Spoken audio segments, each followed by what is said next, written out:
دلوایا اور اس گورنر کو معذور کر دیا۔ یہ وہ عمر بن خطاب رضی اللہ تعالیٰ عنہ ہیں۔ حضرت عمر بن خطاب رضی اللہ تعالیٰ عنہ کے فضائل اور مناقب بے شمار ہیں۔ مختصراً ایک دو واقعہ میں آپ کے سامنے حاضر کرتا ہوں کہ جب مصر کے گورنر وہاں قابض ہوئے، آپ کو گورنر بنایا گیا، تو وہاں کے لوگ حاضر ہوئے اور عرض کرنے لگے، حضور ہمارے یہاں کا رسم و رواج ہے کہ ہر سال دریائے نیل خشک ہو جاتا ہے، دریائے نیل جب خشک ہوتا ہے تو ہم ایک کنواری لڑکی کو اس دریا کے بھیٹ چڑھاتے ہیں تو پانی جاری ہو جاتا ہے۔ عمر بن عاص رضی اللہ تعالیٰ عنہ نے فرمایا یہ رسم کرنے کی ضرورت نہیں، اسلام میں ایسے رسومات کا کوئی دخل نہیں۔ جو لوگ آپ کے کہنے پر وہ لوگ باز رہے، واپس چلے گئے، لیکن جب وقت آیا تو واقعی دریائے نیل خشک ہو گیا۔ حضرت عمر بن عاص رضی اللہ تعالیٰ عنہ نے حضرت عمر بن خطاب رضی اللہ تعالیٰ عنہ کو خط لکھا اور حالات کے بارے میں لکھا کہ ایسے ایسے حالات ہیں۔ تو حضرت عمر بن خطاب رضی اللہ تعالیٰ عنہ نے ایک خط لکھا، دریائے نیل کے نام لکھا اور اس خط میں یہ لکھا کہ دریائے نیل اگر تو اپنی طرف سے جاری ہوتا ہے تو مت جاری ہو، اور اگر تو اللہ کی طرف سے جاری ہوتا ہے تو تو جاری ہو جا۔ یہ حکم نامہ حضرت عمر بن عاص کے پاس جب پہنچا اور آپ نے فرمایا کہ اس خط کو دریا میں ڈال دینا، عمر بن عاص نے اس خط کو رات میں دریائے نیل کے حوالے کر دیا۔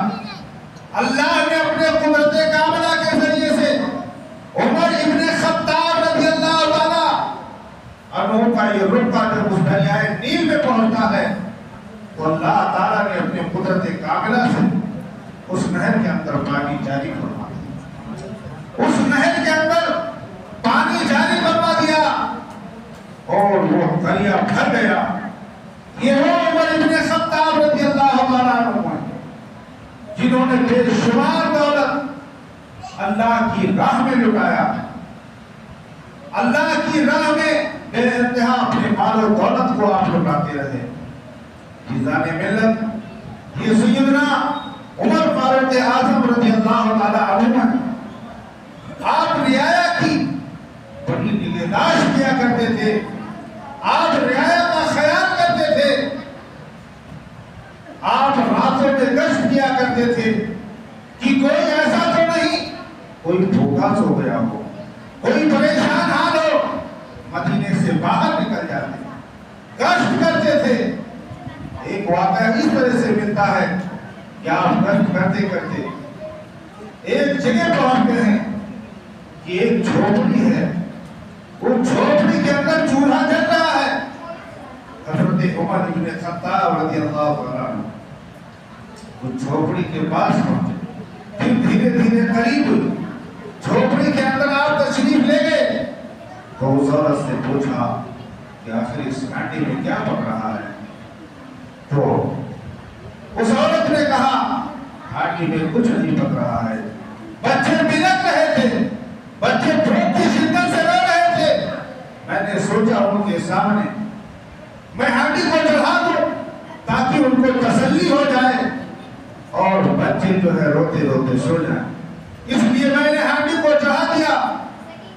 اللہ بھلا کرے امیر المومنین کا، عمر کا، کہ اس کی رعایا میں ہم موجود ہیں لیکن وہ ہمارا خیال نہیں کرتا، ہماری نگہداشت نہیں کرتا، ہماری حالت، ہماری خیریت نہیں پوچھتا۔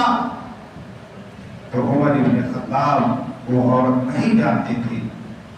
آپ نے فرمایا کہ عمر کو کیا معلوم کہ تمہارے گھر میں کیا ہے کیا نہیں ہے؟ تو اس عورت نے کہا تو پھر انہوں نے خلافت کا کام اپنے ذمہ کیوں لیا کہ جب ان کو اپنے رعایا کے بارے میں نہ معلوم ہو کہ ان کی رعایا کس حالت میں ہے؟ اللہ اکبر۔